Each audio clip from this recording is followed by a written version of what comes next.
Chapter 11 The Troll and Goblin Territory. Alex and Connor were lost. "We're not lost. I just don't know exactly where we are," Alex told her brother. "So, in other words, we're lost," Connor said. "All right, Connor, we're lost," Alex said, and hit him with the map. They had left the Red Riding Hood Kingdom in such a hurry they thought they might have taken the wrong path. Alex kept looking down at the map, trying to see where they had made a wrong turn, and kept walking to bushes and trees. "We could be in the Fairy Kingdom, or perhaps we're back in the Charming Kingdom," she said. "But the Eastern Gate in the Red Riding Hood Kingdom is close to so many borders. We could be in the Sleeping Kingdom for all we know.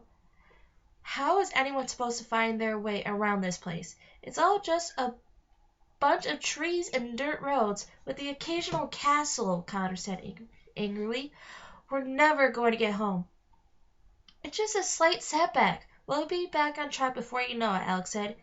"And exactly what track are we on?" Connor asked. "I hate to bring this to your attention, but we only collected 3 of the 8 wishing spell items, and we have no idea what 2 of them are. And to be frank, we're not even sure if the wishing spell will work when and if we do collect everything." "Don't be so negative, Connor," Alex said. "Alex, I'm just being realistic," Connor said. "We still have so many places to go, and so much more ground to cover. And after seeing that weird jungle woman in Red Riding Hood's castle take a chunk off the basket, we may not be the only ones going after this wishing spell thing. What if we don't succeed? Have you thought about what we'll do if we're stuck here?" She hadn't thought about it and didn't want to. She was afraid that thinking about it made it much more possible. "All right, I think I figured out what we did wrong," Alex said. You've been hogging the map since we got it," Connor said. "All right, I think I figured out what I did wrong," Alex said, her cheeks reddening. "The path we should have taken is just on the other side of the forest next to us. We'll walk through the forest, get on the correct path, and then we are on our way to the Fairy Kingdom." "Great," Connor said. They walked off the path and into the forest beside them. After walking for a while, they noticed that the forest was very still and eerily quiet. Too quiet, especially for Connor. He had a bad feeling in the pit of his stomach since they entered the forest. The trees grew taller here, but whenever the twins looked up, there were no birds, or bugs, or anything to be seen gliding from tree to tree.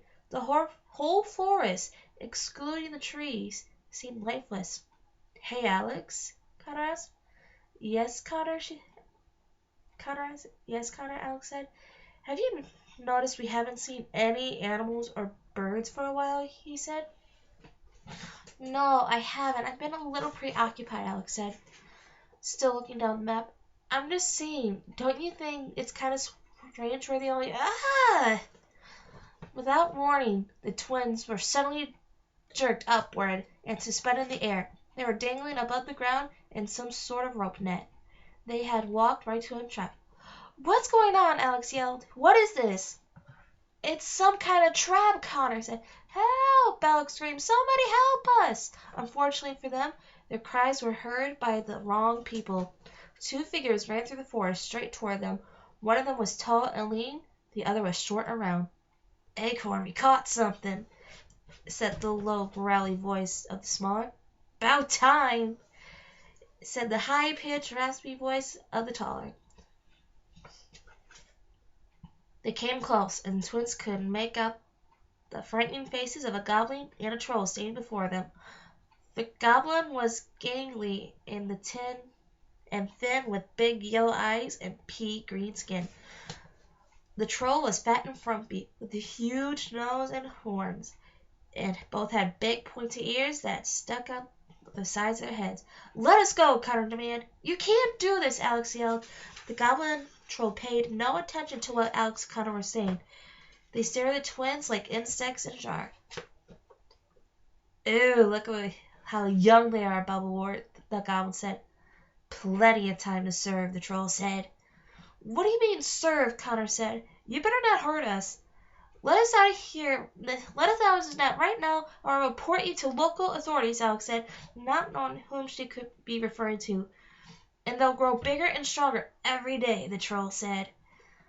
Bubblewort, get the cart, the goblin instructed. They're going to make the perfect slaves. The twins struggled twice as hard against the net when they heard the word slaves. They remembered what Froggy had told them over tea. The trolls and goblins had been banished for kidnapping and enslaving innocent people. And now Alex and Connor were living proof that it was still happening. How were they going to escape this? Bubblewort the troll ran off and returned a moment later driving a small cart pulled by a frail donkey. Acorn the goblin cut a rope above the net, and the twins fell hard into the cart. They continued to fight against the restraints of the net, but it was no use. Acorn climbed aboard the cart and sat next to Bubblewort. They both took the reins and whipped the donkey belligerently until the cart reached full speed. They traveled for the rest of the day. All the twins could see through the net were treetops and the sky zipping past them. Alex, what are we going to do? Connor asked, still fighting against the ropes and net. I don't know, Alex said. She was trembling like a small dog. Alex managed to squirm her way into a seated position under the net to see where the trolls and goblin were taking them. They were headed straight toward the line of boulders the size of mountains. Alex gasped. She recognized the rock formation from the map. What is it? What do you see? Connor asked her. They're taking us into the Troll and Goblin Territory, Alex said, completely white-faced. I can see the boulders that surrounded it. They remembered Froggy telling them the boulders had been placed around the territory to keep the trolls and goblins inside. But clearly, as the cart squeezed through the crack between two of the boulders, the inhabitants had found ways around their imprisonment. The cart went through the boulders and into the kingdom, but there was nothing to see. There were no trees or buildings or life of any kind. For miles around them, the land was only littered with piles of rubble and broken bits of stone. I don't understand, Connor said. Where do they live? This looks like a medieval junkyard, Alex said. The cart went through a gigantic hole in the ground and traveled down deep into the earth. It was pitch black, and the twins could barely see their hands in front of their faces. The smell of mildew and decay was horrible. The whole kingdom must be underground, Alex said. After descending in a dark for quite a distance, they saw tiny lights just ahead of them. They came from lanterns scattered around a ground of humans digging tunnels. What are people down here? Connor asked, and then saw the trolls and goblins behind them. Faster! The trolls and goblins began whipping the humans. Alex had to cover her eyes at the sight of it. They must be slaves. Oh, Connor, this is horrible. This is so horrible, she said. Connor hugged his sister as she cried into his shoulder. It's okay, Alex.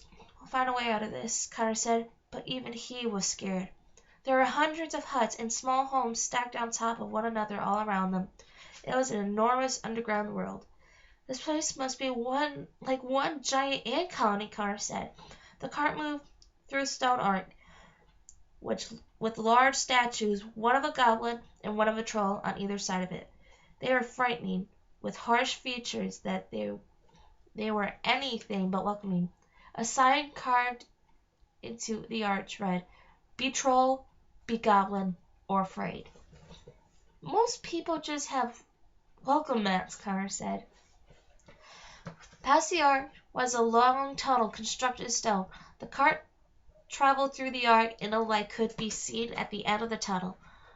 There was much noise coming from the end of the tunnel, a combination of high-pitched laughter, rumbling conversation, and loud clinking. The twins were soon driven into a massive common room with hundreds of goblins and trolls spread everywhere on numerous levels. Some were even hanging from a chandelier. Everything was made of stone. They ate and drank from stone plates and goblets and sat on stone chairs at stone tables. They were served by other enslaved men and women. Each troll and goblin behaved in a more vulgar way than the last. In the center of chaos, on a platform overlooking the room, were two thrones. The troll king sat in one of the, and the goblin king sat on the other. A crowd made of rock was on display directly between them, just above their heads, demonstrating that they equally shared power over the kingdom. They watched over their citizens with crude smirks, enjoying the festivities around them. As the cart went through the room, many of the trolls and goblins hooted and hollered at the twins. Some threw bits of food at them. Alex and Connor held on to each other tighter than ever, both trembling with fear. The goblins and trolls were all grotesque and dreadful. They had warts and sharp teeth and horrible hygiene. They were the type of monsters Alex and Connor used to have nightmares about when they were younger. Sitting on the king's platform was a little troll girl about the twins' age. She had a round face with a small snout, and her hair was worn pigtails just below her tiny horns. She was sitting with her head resting on her hands and seemed bored and lonely. She didn't appear at all interested in the activities around her. She looked up as the twins passed her and gasped when she saw Connor. This took her by surprise. "What is she looking at?" Connor asked. "Do you think she wants to eat me or something?" The cart turned a corner and descended down another long tunnel. They were so deep underground that they wondered if they would ever make it back to the surface. The cart entered a dim dungeon with a row of cells in it. Other slaves were imprisoned inside their cells, men, women, children, and elderly alike. They all looked exhausted and were ghostly pale. They were all silent and crowded at the sight of Acorn and Bubblewort steering the cart into the room. Acorn and Bubblewort cut the net around Alex and Connor, yanked the bag out of their hands, and aggressively forced them in the cell. "Get in there," Acorn said, and slammed the cell shut behind them.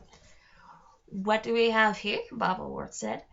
He took the twins' bag to a table on the side of the room and dumped all their belongings onto it.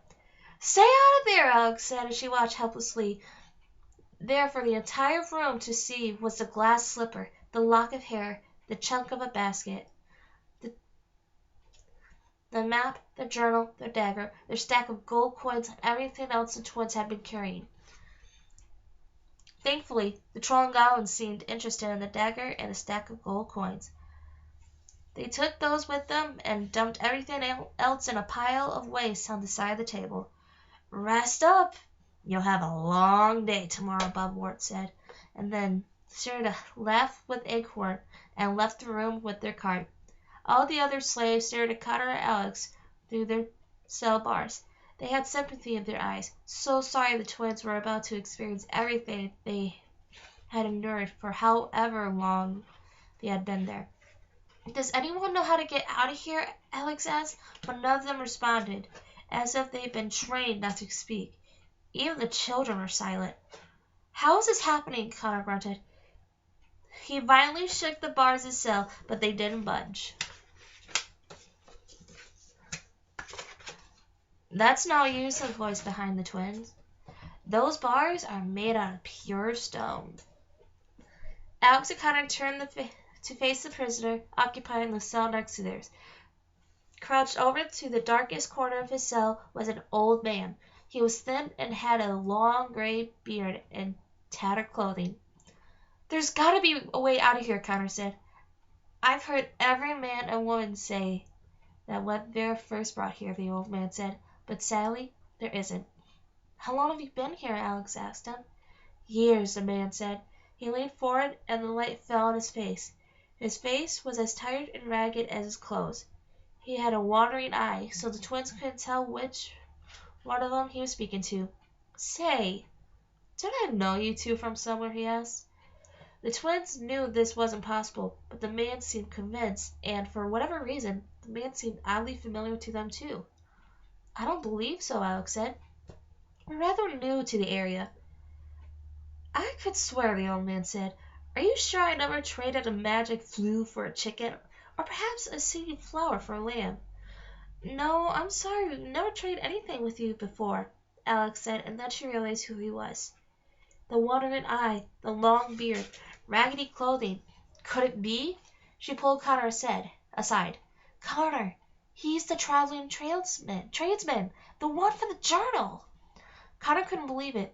Are you sure? He asked. Sir, said Alex, kneeling down to him. Are you by chance known as a traveling tradesman? The man had to think about it. Obviously, the years of enslavement had taken a toll on his mind.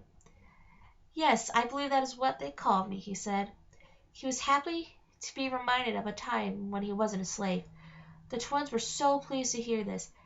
Ask him if he knows what happened to the man who wrote the journal, Connor whispered to Alex's ear, and she nodded. Mr. Tradesman, Alex said, do you remember a man coming to you and asking about the wishing spell? The wishing spell, the tradesman asked. At first, it seemed he had no idea what she was talking about, but then recognition dawned on his face. Why, yes, I do. He was one of the last customers I did business with before I was brought here. Silly lad. He talked about wanting to travel to another world, and I thought I was mad. Did he ever make it? Alex said.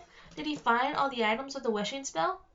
I don't know, the tradesman said, and the twins slumped. Never saw him again, so it's possible.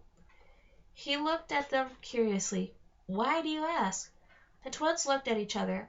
They didn't know what to tell him.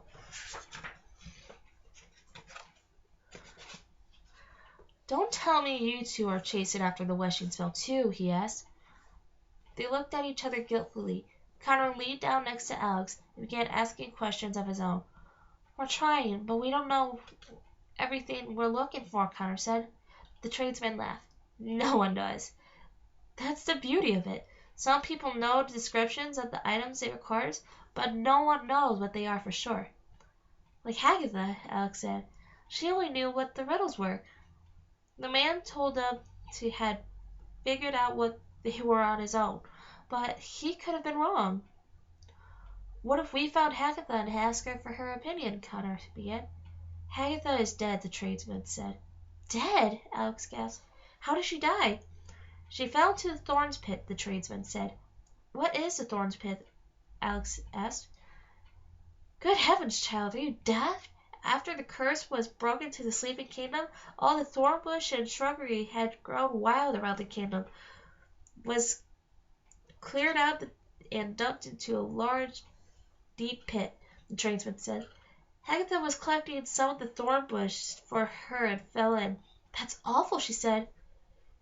She called for help for days, but no one would help her.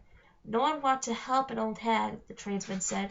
Just before she died, Hagatha cursed this thorn bush so that it would grow into anything or anyone near it and pull it straight into the bottom, where she was trapped forever. That's intense, Connor said.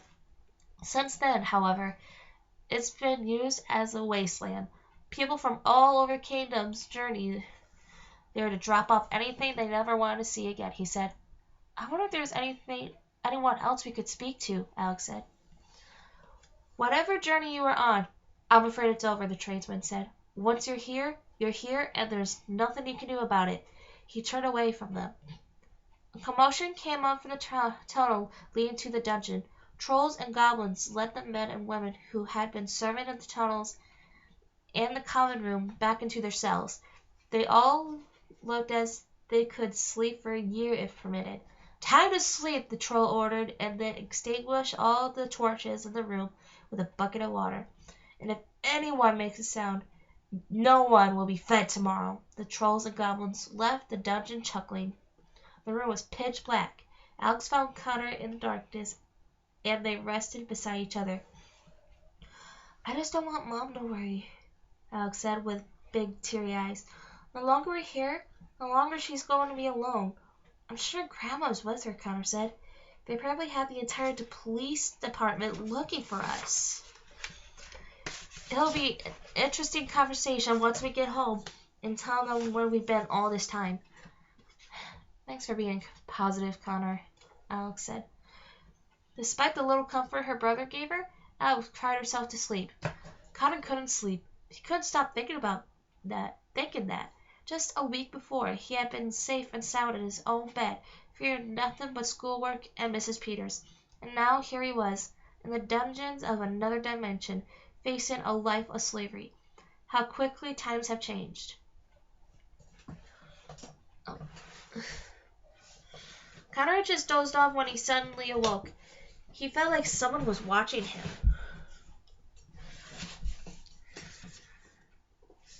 He opened his eyes and saw, standing on the other side of the cell door, holding a single candle, the troll girl they had seen in the common room. She had been watching him sleep. "Can I help you?" asked Connor, very creeped out. "What is your name?" the troll girl asked him in an airy, engaging voice. "Why do you want to know?" he asked. "Because I like to know everything about you," she said with a dreamy smile that made Connor feel sick. "I'm Connor." "Who are you?" he asked. "My name is Trollbella," she said. "I am a troll princess. My father is the troll king." "Do you have a girlfriend, Connor?" Oh no, Connor thought. She had a crush on him. He was suddenly so grateful for the bars between them. I can't say I do," Connor said awkwardly. "It's hard to meet people after having been recently enslaved by trolls and goblins." "Oh, I know," Trollbella said with big flirty eyes. "Trolls and goblins are the worst. I hate living here. I'll move away if I could. Everything is so unorganized and everyone is so mean. You don't get me started on troll boys. They don't know how to treat a lady." "I'm sorry to hear that," Connor said, hoping a goblin would walk in and take him away to work in a tunnel and save him from this situation. "I'm just a hopeless romantic myself," Trollbella said, patting her eyelashes and twirling one of her big pigtails. "Can I call you Butter Boy?" "Definitely not," Connor said. "Connor, what is that going on?" asked Alex, waking up. "Who is she?" Trollbella asked. Her playful expression fell into a threatening frown. "Relax, this is just my sister," Connor said. "Hi?" said Alex, very confused about what is happening. "I don't like her," Trollbella said, pointing at Alex. Alex was taken aback. What, had she done something wrong? "She grows on you," Connor said, "and if I have to be enslaved for life with someone, I'm glad it's her." "Have you enjoyed your stay with us so far?" Trollbella asked. "Not really," Connor said. Was she kidding? Or just stupid? "We'd really like to get out of here if you could help us," Alex said. "I'm not talking to you," Trollbella yelled at Alex. She then turned her head slowly and smiled at Connor. "May I be able to give you your freedom in exchange for something else?" "What's that?" Connor said. Both the twins would have been on the edge of their seat if they were on a dirty dungeon floor. "A kiss," Trollbella said, staring passionately at Connor. Connor gulped. "Well, I guess we're going to be slaves forever." Trollbella frowned. Alex hit Connor upside the head. "Kiss her, you idiot, and then we'll get out of here," Alex said. "Don't hit my butter boy," Trollbella said. "And I never said I would let you go. I only said I'd let him go." "I think he'd be more inclined if you promised to let both of us go," Alex said. "No, I wouldn't. Please don't speak on my behalf," Connor chimed in, but neither of them was listening to him. Trollbella's nostrils flared up. She didn't like negotiating. She turned around and disappeared without saying a word. "Way to go, Connor," Alex said. "That may have been our only chance to escape." "There's no way I'm kissing that," Connor said. "Freedom or no freedom, you're asking way too much for me." The twins both jumped back from the cell door. Trollbella had quickly returned with a key. She was ready to make a deal. "Pucker up, butter boy," Trollbella said, and pushed her head against the bars of the cell door. "I can't do this. I physically can't do this," Connor said. "Do you ever want to see home again?" Alex asked him. Connor looked as if he were about to vomit and cry at the same time. At a snail's pace, he approached Trollbella with his lips extended. He wasn't going fast enough for Alex, so she pushed him toward the cell door, and Trollbella grabbed hold of him through the bars. She planted a big, fat, juicy kiss on him. "Black!" Connor said, breaking away from her. He was wiping his mouth manically and gasping for air. Trollbella had a huge, satisfied grin on her face. "That was the worst thing you ever done to me," Connor said, pointing at Alex, feeling completely betrayed. "How could you?" "All right, Trollbella," said Alex, ignoring her brother's dramatics. "A deal's a deal. Let us go."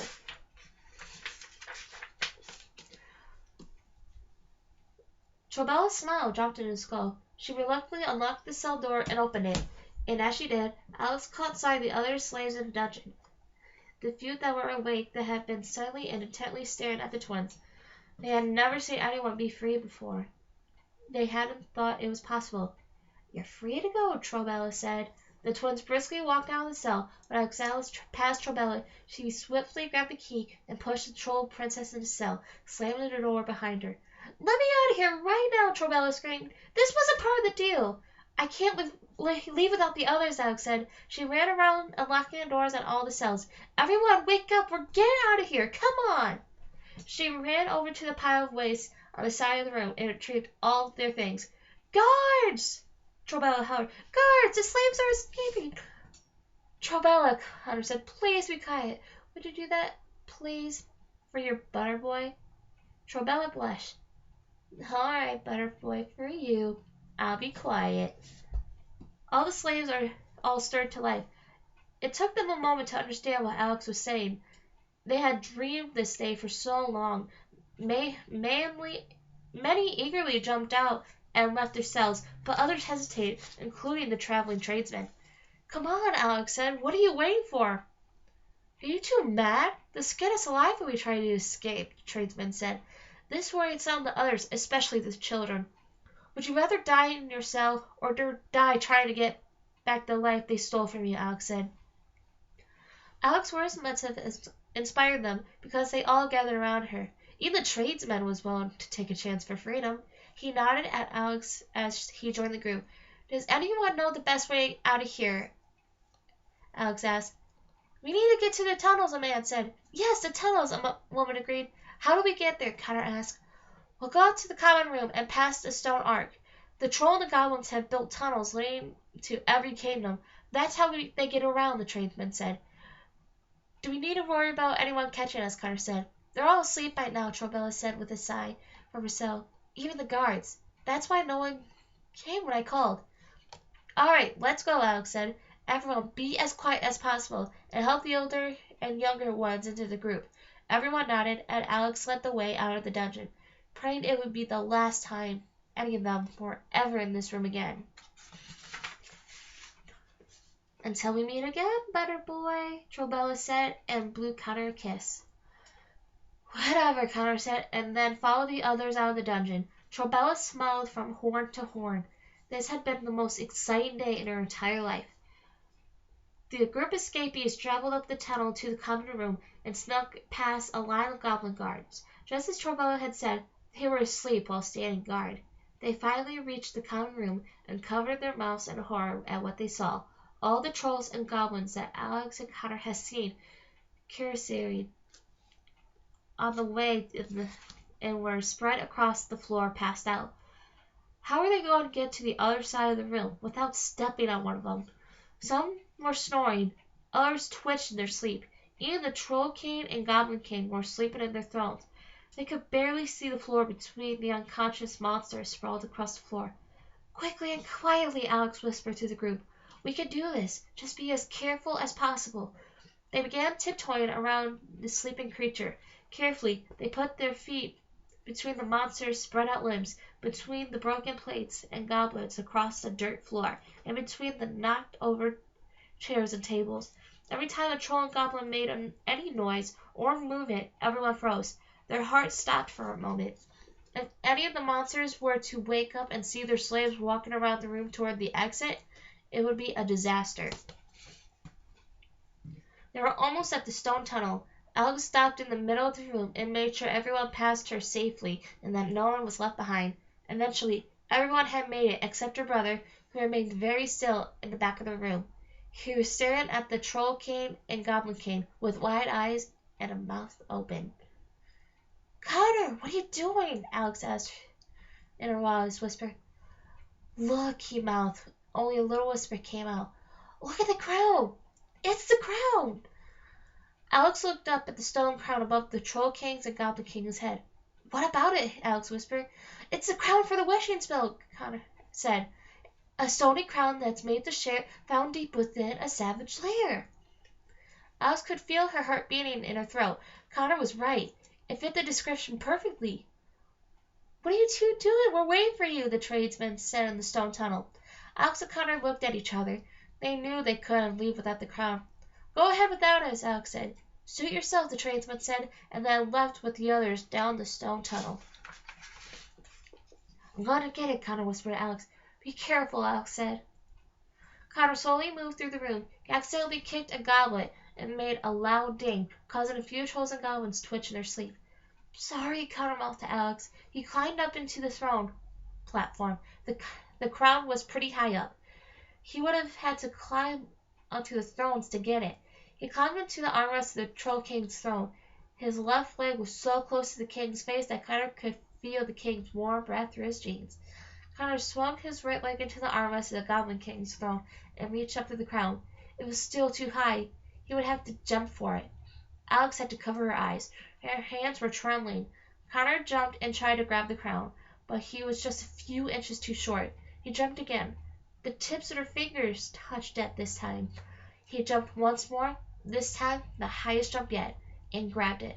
Unfortunately, on his way down, he missed the armrest and landed right into the Goblin King.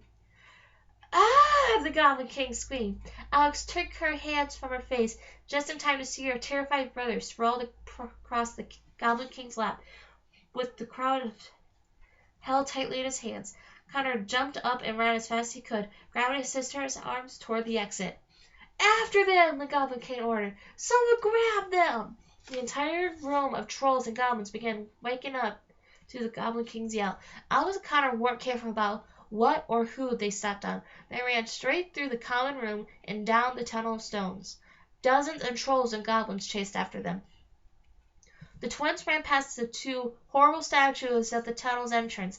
The goblin statue suddenly crashed into the ground just as they passed it, blocking the tunnel. Alex screamed.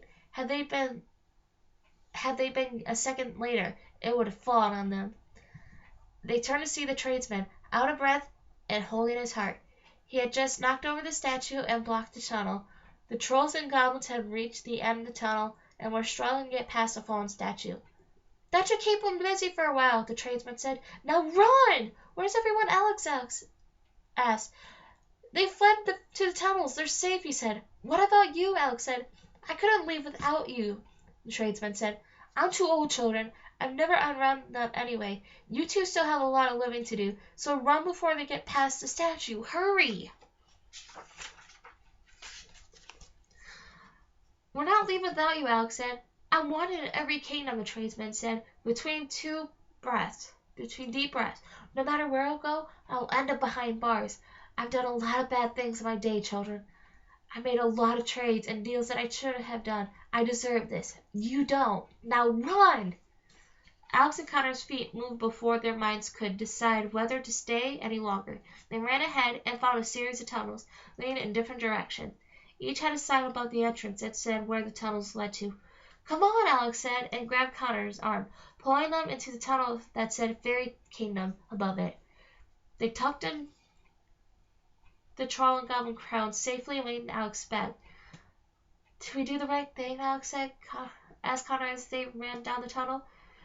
Should we have left him? He wasn't going to come up with us. His mind was made up, Connor said. He knew that he had done everything they could, but he still felt guilty too. How could a stranger give up so much for us? Alex said. Maybe he thought trading his freedom for ours would be the only honest trade he would ever make, Connor said.